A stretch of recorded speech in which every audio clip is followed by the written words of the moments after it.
Real quick, before we get started, I want to give a shout out to the sponsor of this podcast, Greenlight.ai. We all know how important compliance is, and Greenlight.ai is the leader for compliance and EOR services, especially for talent platforms. You're going to hear about them later, but thank you to Greenlight.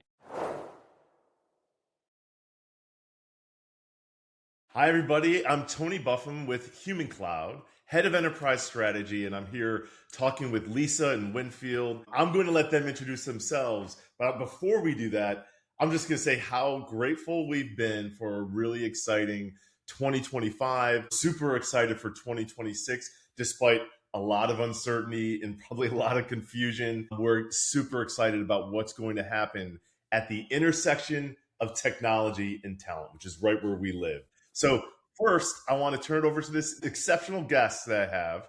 Lisa, tell us a little bit about yourself and what you're doing at Dow. Yes, thank you so much, Tony.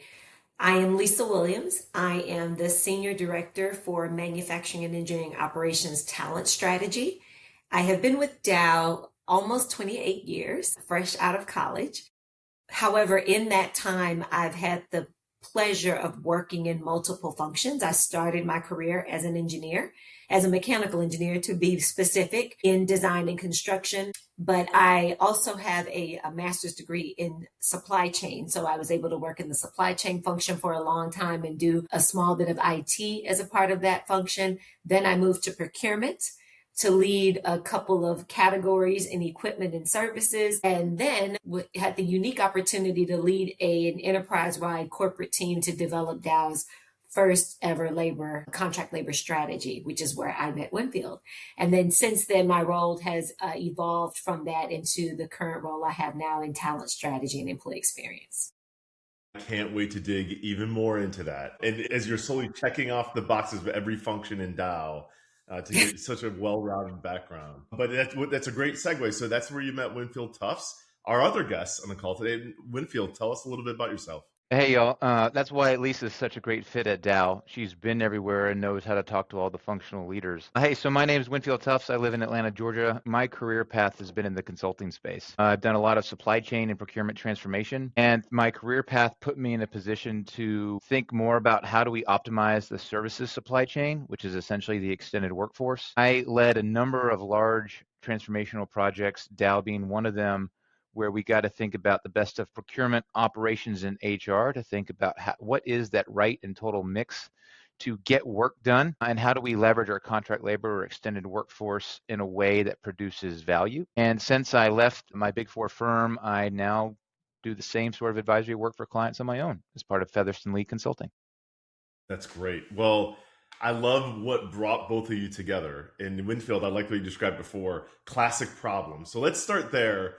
Lisa, what's the classic problem that you first got put on that team to evaluate and pursue that led you to eventually to meeting Winfield? Yes, I have to give a lot of credit to our executive leadership team, who's always been a very observant and forward seeing and thinking and planning organization. And they saw, as the world began to change, the need for us to have more strategic control over our extended workforce, our contract labor workforce, as they are a large supplement of our direct employee workforce. In a time and an environment where labor markets are changing, skills are changing, and we'll talk about technology in a minute. In their forward seeing and thinking and planning, they decided we needed an enterprise-wide strategy for contract labor. And they knew it would require a full-time team of pretty exceptionally background employees to assemble and lead this program over the next 2 to 3 years.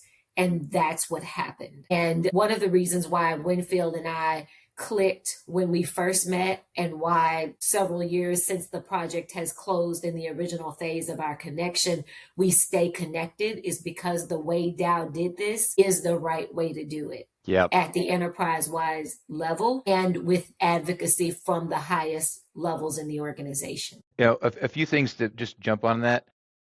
For your audience and for you, Tony, what the origin of this episode was a bit of a reunion call with me and Lisa to talk about how we partnered up and did this. So hopefully there's going to be some inside jokes and some laughter on this episode as well. But when we won the work, I remember meeting Lisa and hanging up the phone and thinking, oh man, this is going to be one of the most intimidating clients I have ever worked with. This woman is direct, she knows what she wants, and she's not going to take anything else as acceptable. That's still true.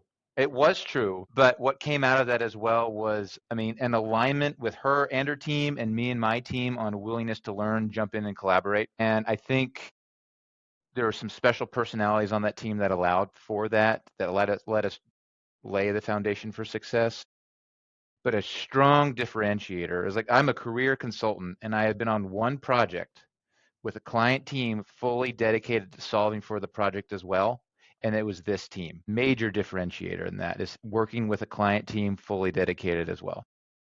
Well, that sounds awesome. A challenge like this, we know it exists in a lot of organizations where they really don't have quite a great handle on their extended workforce. I think part of that is, I'm just going to speculate, I think part of that is there's always a question about who really owns it.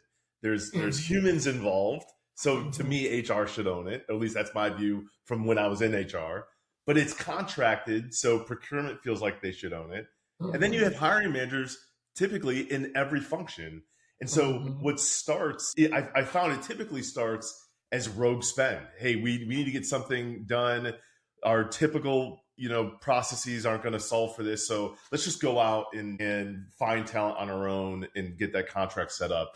And when that extends to other functions of the people, that spend just starts to explode with, as you said, Lisa, without the control that we're used to having. So tell me a little bit about the genesis of understanding that pain from your leadership team, because it sounds like both understanding the pain, picking you and putting a team together to solve it, and having that executive level support and advocacy were really important to this being a successful project. Yes, Tony, I'm going to lean into the 3 elements of that challenge ownership of these efforts in companies.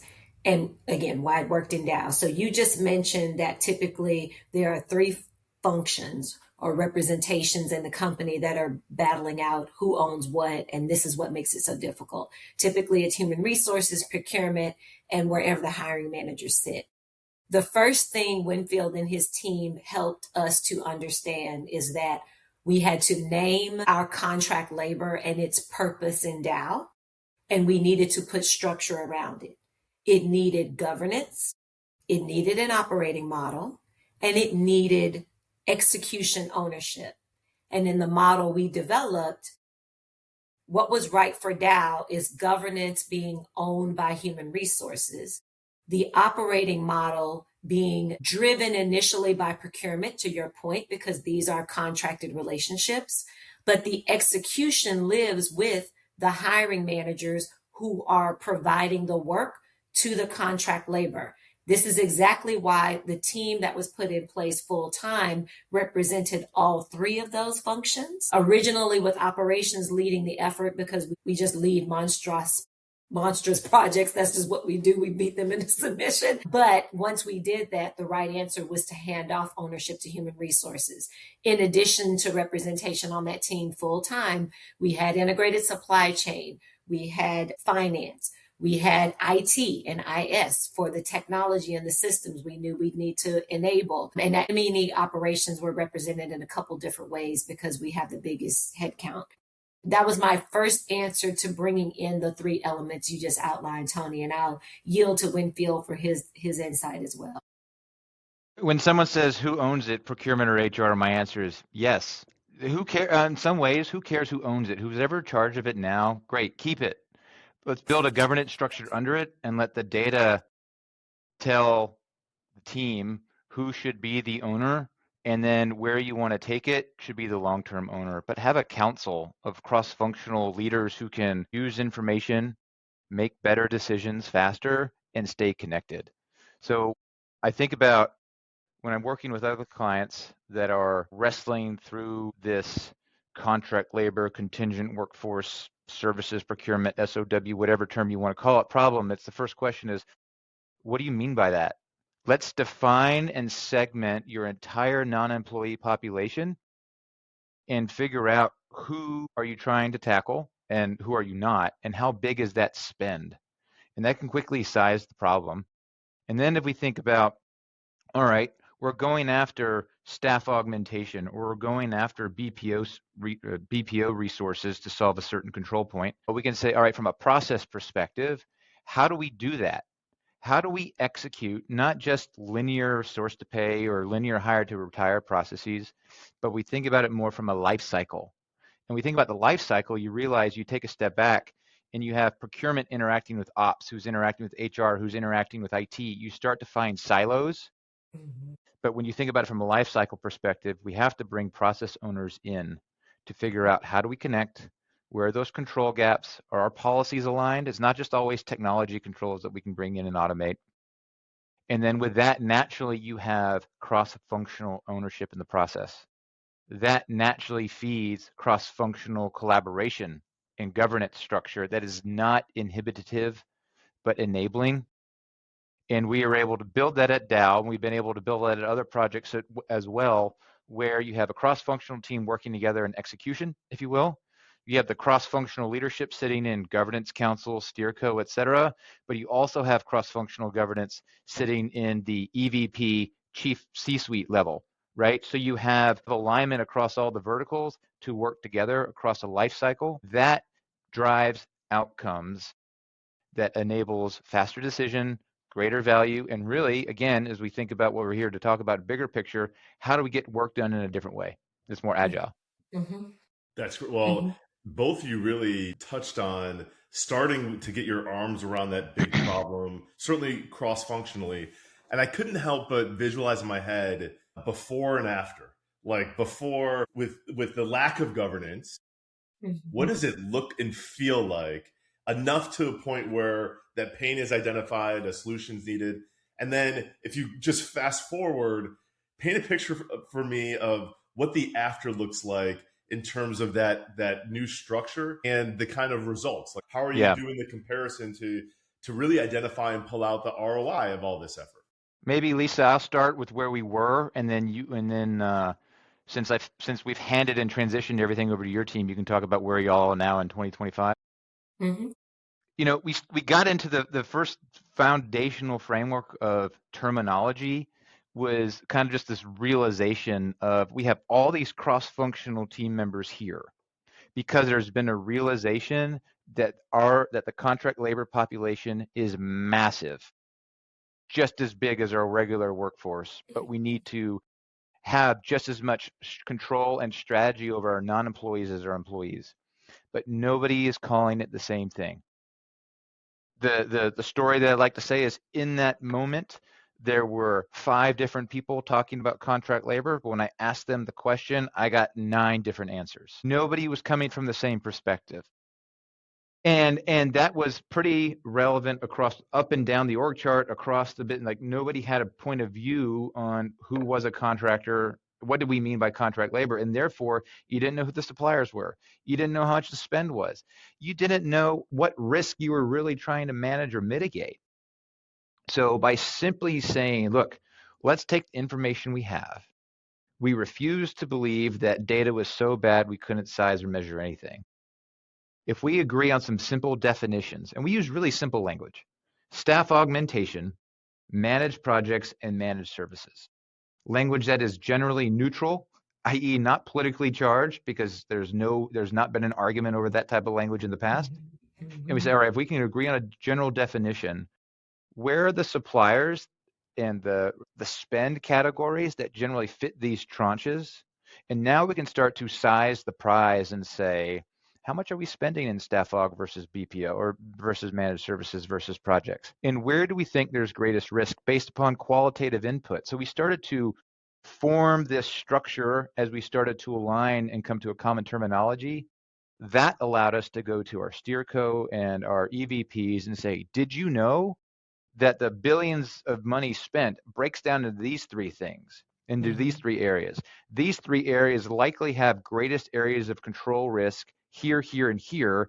Therefore, we have recommendations there. And what that allowed us to do was to get leaders, global leaders, to speak the same language that we were speaking. Quite frankly, when we were all aligned, it was really easy to define the objective and to achieve the objective.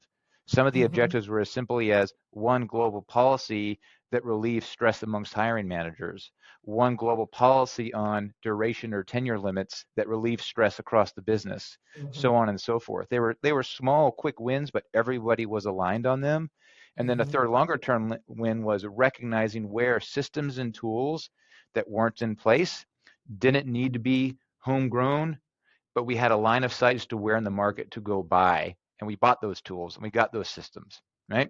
But that was, that was all wrapped up by 2023. So Lisa, we think about that expanding into the rest of 2023, 2024 and plus, like what's success look like now for y'all?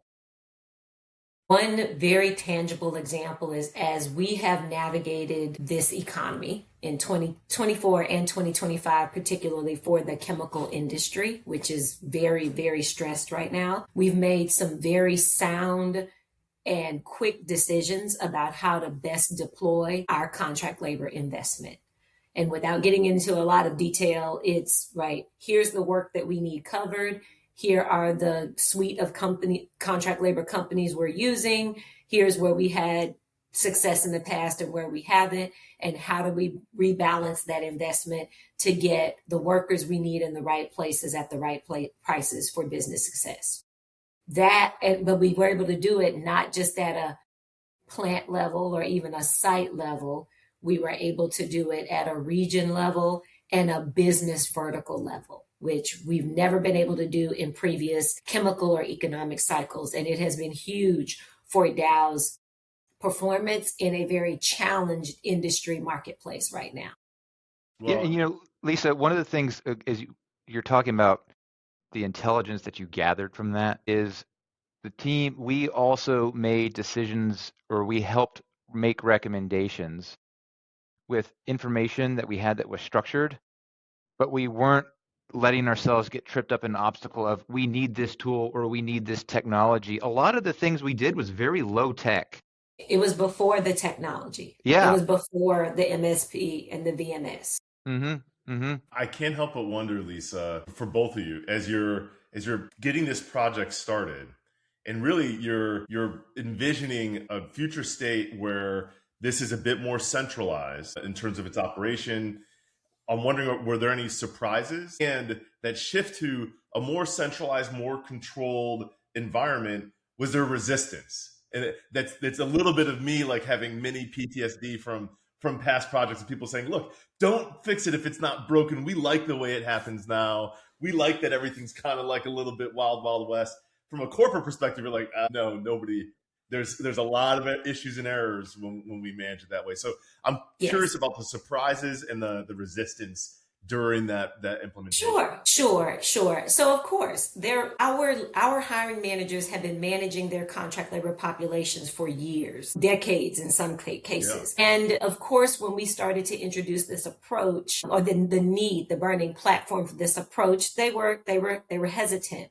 But two things really helped set us up for success. Number one, Winfield and his team convincing us the importance of getting a change leadership process certified early in the process, which we did within 3 months. All of the Dow team members became process certified so that we would have a very broad and deep understanding of change management, stakeholder engagement, and stakeholder analysis and management through the process. And by the way, Dow has always been a change management, change champion pro-sci company. But so Winfield and his team helped us realize the benefit of using our own in-house resources at the beginning of this journey. That was so successful because every step of the program we designed thereafter included the stakeholders, to the tune of when it was time to RFQ, RFI, and RFP for the VMS and the MSP, we had over 120 cross-functional stakeholders around Dow participating in the process. And I get chills when I say it. But it was because we were a fully dedicated team with fully dedicated help outside the company, expertise, I should say, we were able to take things that normally 5, 6, 7 years of work and do them in 6, 12, and 18 months. It was huge. It was huge. And we also helped our hiring managers. This was the second most critical item. We helped them realize they are mere mortals, not even ready to try and make decisions against the information and business dynamic landscape that was about to hit them in about 2024, 2025, which is what we've been living through these last couple of years. So we were telling them what was coming, and we're telling them we're not trying to take away your control. We are trying to help you make better decisions in the moment at your site for the enterprise.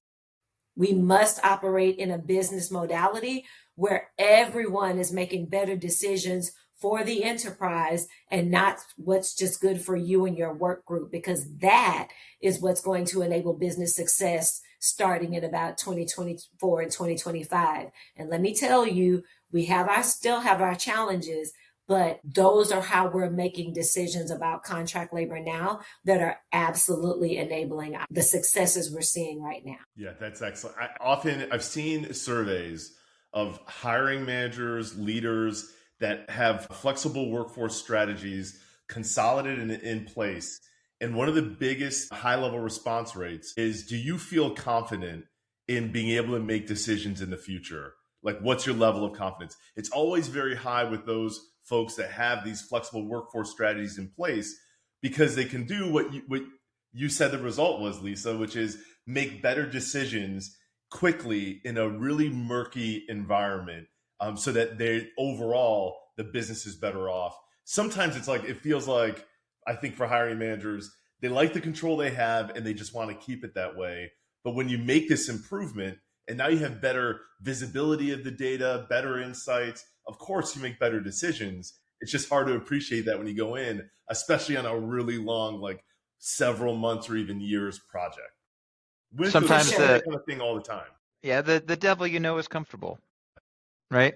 Like we all want to complain. We all want to complain about the number of spreadsheets we have to copy paste into, but the minute you tell me that I can do it better by using some sort of automation, I'm like, oh, do I have to learn it? I have to learn how to use the automation. I'd rather just copy paste my 7 spreadsheets. I like that. An analogy I like to use is the Titanic, right? And if we all remember in the movie, in the Titanic, there were only 2 watchmen on the tower, and one was really paying attention. And what we were able to do, if we liken Dow to the Titanic in this instance, not only were the 2 watchmen on the tower fully awake and attentive, but we had 2 watchmen at the front of the boat, on the sides of the boat, and in the rear.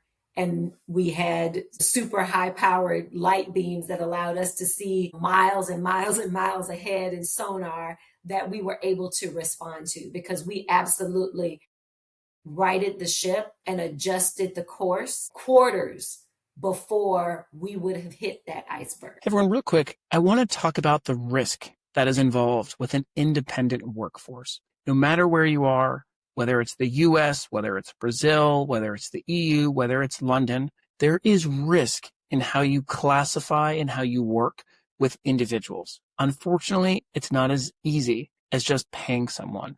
The classification, the actual collaboration, the contracts, the payments, everything is intertwined and must be connected in a way that doesn't get you in trouble with the tax authorities, regulatory authorities, and even potentially class action lawsuits. There are numerous examples of this. Just search classification lawsuit and you'll get plenty. Which is why today's sponsor, Greenlight.ai, is the modern EOR, modern compliance solution for the modern workforce. There's 4 things that we want to call out when hiring an independent worker that you need. And that is, you need to onboard, you need to classify, you need to send payments, and you need to manage this global workforce. It's more than just one person, and Greenlight has all of that covered. All right, I want you to head over to greenlight.ai and tell them Human Cloud sent you.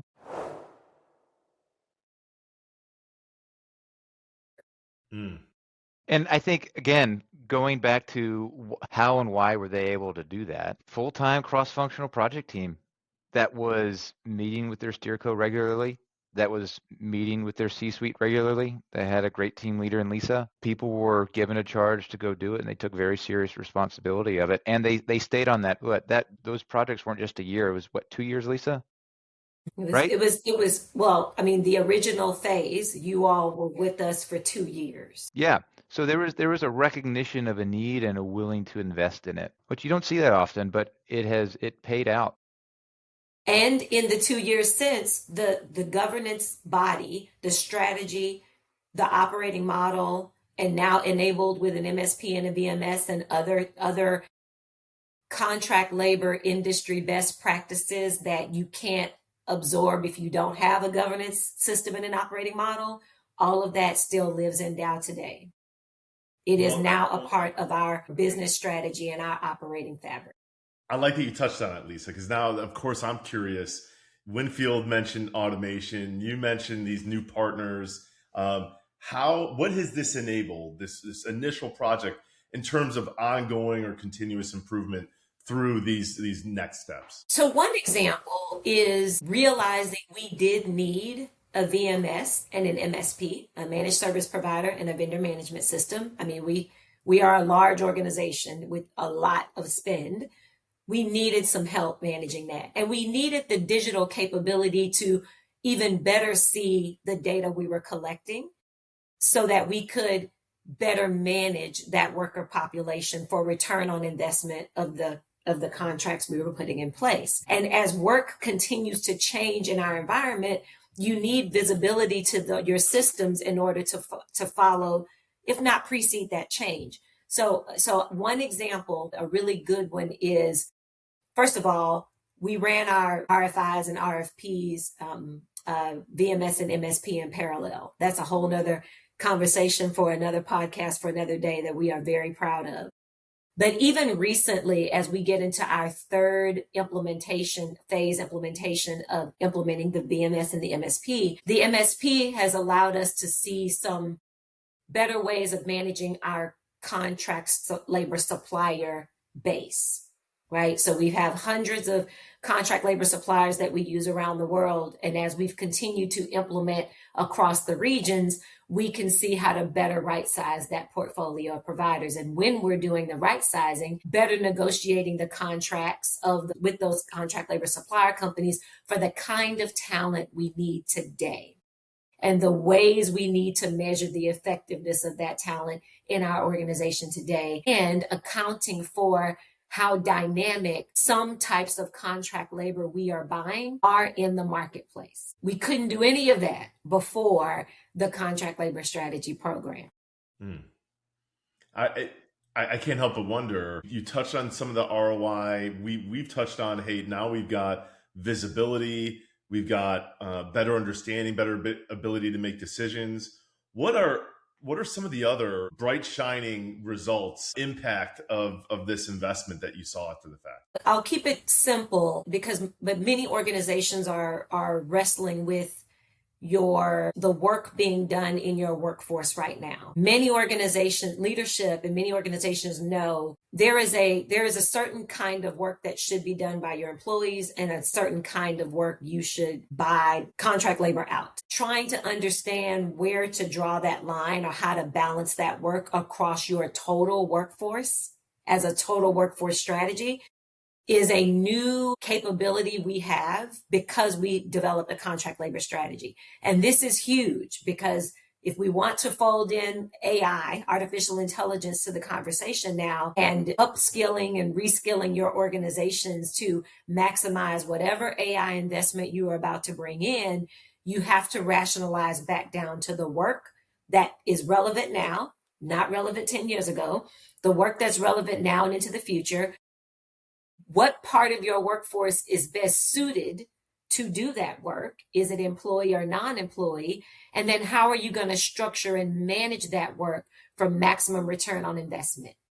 We now are equipped to do that for the first time in our company's history. And it's absolutely meeting the moment of 2025 going into 2026 as we are all trying to understand how is AI about to transform my organization? For any company who hasn't done a total workforce strategy yet, they're only thinking about AI transforming the employee population.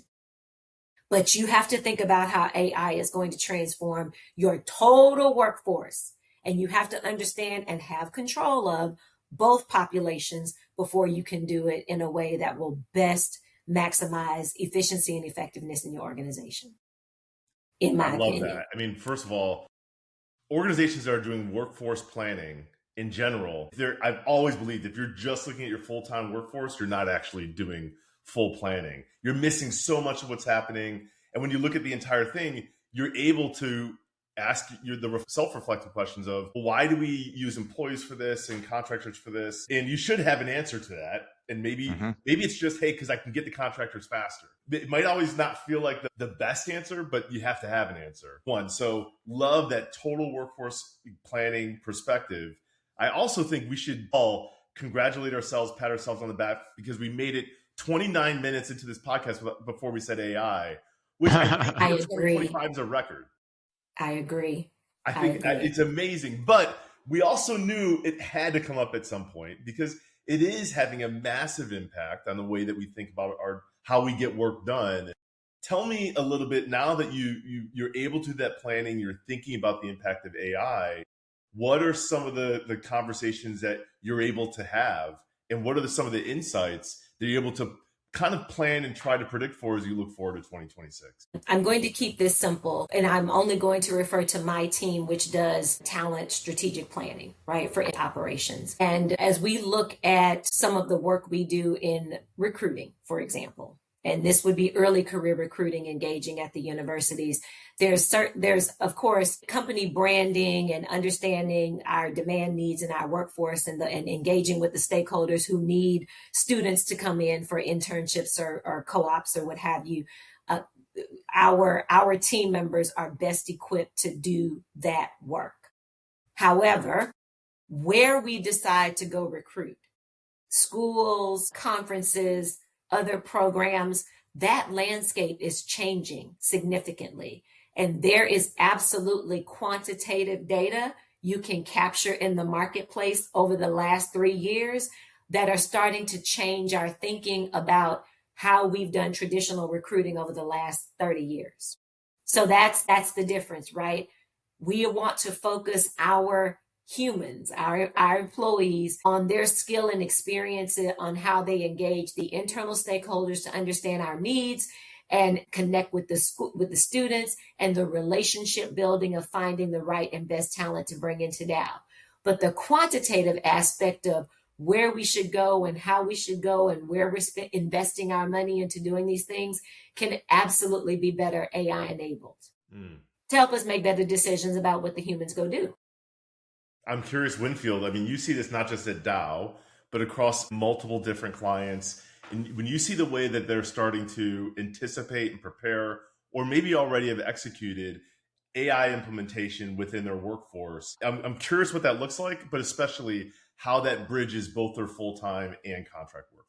Yeah, I think going back to the comment you made earlier about workforce planning done specifically within the employee space, I think there's still too much conversation being had about how do we use AI to enable our workforce rather than how do we think differently about getting work done, period, right? Period. Like we got to produce outcomes, and producing outcomes is where do we build a partnership ecosystem?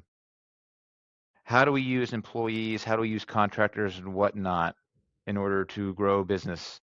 Where and how do we automate, or where and how do we expect to outsource work where they are using automation? And I still think companies are too siloed in their thinking, too focused on what their immediate responsibility is right in front of their face, rather than what the potential can at least conceptually unlock. Mm-hmm. I think about, this is a great success story. I think about another client where procurement was driving the charge and HR said, we can't even do strategic workforce planning for our people, let alone get control over one tiny subset of contingent labor. we'll support you, but go forward. Fast forward 3 to 4 years later, I was talking to the clients, like HR still thinks they're only in charge of employees. And now we're thinking about total workforce strategy is not just non-employee employee workforce, but it's internal, external, and automated, intersecting constantly. So I think there needs to be a lot more showcasing of conversations like this, and a lot more. I think that's the challenge of 2025 right now is we need to think bigger, but people are scared to think differently. And I think we need leaders who are willing to say, we're going to do it differently. I'm going to take the risk, or the leaders are going to take the risk, but I think there needs to be more risk taking in order to really tackle this. Else we're going to realize that AI was just RPA. Well, and let me just chime in briefly, Winfield, because I want to use the word trust as we go into 2026. Executive leadership teams need to inform and educate, right? So we're talking about change management, ADCAR, if you will. All the leaders in the organization need to learn and believe they are empowered to look at the work happening in their spaces. And because they've been taught how to look at it, employee, contract, and technology, to Winfield's point, they are empowered to change the way work gets done in their space. And as long as you have connectivity and governance throughout the organization, the changes will roll up to the executive level where they will have visibility to make sure it's being done in the right ways in a connected model. But one of the reasons why I think some functions, whether it's human resources, procurement, or whoever, are hesitant for this kind of change is because they believe they are ultimately responsible for all of it. And that's not that the leaders of the organization are responsible, accountable for the culture. And this is absolutely a cultural change. Unless you make the people in your organization comfortable with what needs to happen. It's no longer an idea. This is what needs to happen. And you equip them with the tools and the support system to get it done in their space, connected to the enterprise. Humans will surprise you as humans do, which is one of the reasons why AI is not going to take all of our jobs. With the right information and the right empowerment, we can do amazing things. And we are now AI enabling connectivity across our organizations in amazing ways to keep us aligned and all on the same trajectory of the strategy. I believe not only it can happen, it must happen that way. You know, Tony, what excites me about this idea is if we really mean what we say, that we're about changing the way work gets done. Procurement and HR both have roles to play, of course. Procurement and HR have work to get done, have work to do, and it's providing the service. But this topic maybe even should get out of the pillars or silos of responsibility for HR and procurement and get into operations. Who's responsible for productivity and output? It's the operational teams. Procurement, in the end's job is to manage risk, manage supplier risk, manage cost savings. Depending on the organization and the culture and the trust, et cetera, maybe there are some individuals in the procurement group who can advise on, have you thought about doing this in a different way? Let me show you different contractual models. Let me show you, have you thought about internalizing this versus automating, et cetera, whatever. But I don't know if that exactly fits the service menu of procurement. Similarly with HR, I don't know if HR gets that full green light to provide that type of advice. But someone in operations who says, we can do this differently, can go to HR and procurement and IT and whomever and say, give me the best of your minds. This is my problem. We can, this is my business case problem. Help me solve for it. So I think this is an opportunity for operations to take over and really change the way work gets done by leveraging the best of these service functions that have tried to do it but can only go so far. That's right. I think of I love the way you just talked, Lisa, about change management, and Winfield about the collaboration required across all those functions, the need to blow up silos, which is hard to do, especially in big organizations. Everybody's got their fiefdoms. And if I'm putting myself in the shoes of the audience, thinking, okay, well, I mean, this is Dow. You're a huge company. You can build a dedicated team. You can bring on the Winfields and they want to work with you because you got a great brand and blah, blah. But what about those folks at smaller organizations that kind of hear this and go, oh, you can only do this once you hit a critical mass where you get economies of scale and all these functions. And because it sounds complex, it is complex because it's such a big company. It is the Titanic. But when it's a dinghy, is it possible? Yes. Remember how I Yes. told you we solve for this stuff in low tech? Yeah. You need a little bit of focus time, right? So for the audience, right? Getting back to the simple fundamentals, language and terminology, life cycle over process, and a little bit of governance, whatever that looks like. Governance is just oversight and talking with your colleague, right? Terminology. How do we want to define our extended workforce, our external workforce, our contractors, whatever, right? What are the different types of commercial agreements we have? It can be as simple as an inventory and a descriptive statement based And upon where your spend is, and that helps you size your spend. Based upon where you size your spend, who are our suppliers? How well are we managing them? If it's a bunch of freelancers, what's the best fit technology that lets us gain access to that type of population that delivers us work? Maybe it's not a VMS. Maybe it's something different. Maybe it's an FMS where it's a fit for purpose curated tech that's available on the human cloud platform, right? But if you can start with naming your problem, you can then size it. And then once you size it, you can identify where your gaps are and what are the right tools or solutions it's going to enable any team, small or big, and everything in between. yeah, yeah. And Tony, to add to Winfield's wonderful thought process, every hiring manager or leader or even influential leader in the largest or smallest company is concerned about, where am I going to get my talent? How am I going to get this work done, and where am I going to get my talent? So if you're a company of 50 people or 50,000, everyone has a talent challenge on their desk right now as part of their strategic plan. And we all have to solve for them enterprise wide, company wide, whatever your size organization is. Otherwise, you won't see the full problem. So you'll never see the full opportunity, and you won't find the right resources to help you solve the problem, whether it's your internal people who are working on it or external solutions, be it service providers, knowledge capital providers, or technology. You will never see the full opportunity because you can't first see the big picture and the totality of the problem. I love that answer, Lisa, because oftentimes, at least in my experience, initiatives like this can meet resistance because it feels like it's cost driven. It's whatever I do, I'm going to come with productivity and they're just going to take it away from me. So they're just asking me to figure out how I can do more with less. However, what's lost is the opportunity for innovation. When you go through this exercise and all the things that Winfield just described, it sets up an environment where you're enabled to do what you just described, Lisa, which is see the opportunity, see the different ways that work can be engaged, and in particular, see where AI or new technology, whatever, getting past a generative AI, whatever's next that we're not talking about yet, that's going to be the buzzword of 2026. How can you have an environment where you're ready to take that new challenge or new opportunity on with speed and with focus?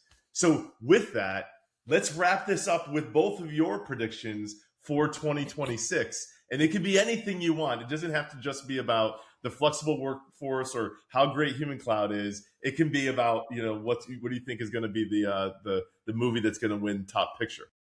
The movie that's going to win Top Picture. I want to lean into a total workforce strategy that is three-legged stool. Again, the employees, contract labor, and the technology. You must consider all three for the best possible solutions. That's great. Winfield, what do you see in your crystal ball? I don't know. I've been trying to think about this. I mean, I really want these concepts to become more applied. Yeah. I would like to see recognition of flexibility and resiliency that is enabled by greater visibility into the entire non-employee workforce, proving out that total talent is not a myth. For the record, it is not a myth. Dow's proven it. I think that we're going to see, I would like to also see more reliance on or recognition on how to use fit for purpose tool sets to get more into the gig economy, one-off, like the true human cloud experience. Like I do think we're going to go down a perspective of ecosystems of tools and platforms to get using fit for purpose platforms to get best fit for purpose talent. I totally agree with that. And with that, I think some of the peripheral buzzwords, I think a lot about EOR, AOR is going to become more normalized. I think though, in order for that to happen, which is therefore the obstacle, is like if we think about big global organizations to make decisions, and like in some ways, these fit for purpose tool sets are very, very niche, right? Those teams need to be empowered to make that type of decision that might be against the strategy of using the ERP suite. And I'm concerned that that's not going to happen in 2026 because risk is still, I think people as individuals still want to not take risky decisions. So that's what I'd like to see, Tony. That's what my concerns are. We could be more aligned. We want to see this all really. I mean, I'd say I've seen it gaining momentum in terms of people wanting to understand how they can work more flexibly, how they think differently about work, not just people in butts and seats, but how they think about work and how it's organized. And I particularly love the total talent management is not a myth. I've been to events where it's not just it's considered a myth. It's like it's a bad word. It's like, oh, it was such a hoax. And I think the reality of total talent management was it's the right idea without the right tools and enablers. And now we have such great technology. That's right. Around how do you map and make these things evergreen, that it's a possibility. Organizations just have to now get over that sense, that fear of the myth, and embrace it. And there's not only great technology, but great experience with folks like both of you, Winfield and Lisa, who've lived this, who live to tell the tale about it after the fact, help people see around corners, and also get motivated and inspired to take this on in their organization. So with that, thank you both very much for being on. I'm looking forward to 2026. I know you are, because the possibilities are endless. Before we leave, I'll start with you, Lisa. How can folks get in touch with you? What's the best way if they want to learn more or they just want to glean more from your experience? Sure, LinkedIn for sure. And my profile shows up as Lisa Chenevert Williams. I'm in a red dress, or at least right now, but I answer my LinkedIn messages, and I'd love to connect with anyone who has questions or even ideas to share. That's excellent. And Winfield, they've heard all this. They love everything you shared, and now they want to pick your brain and hopefully pick your business. How do people get in touch with you?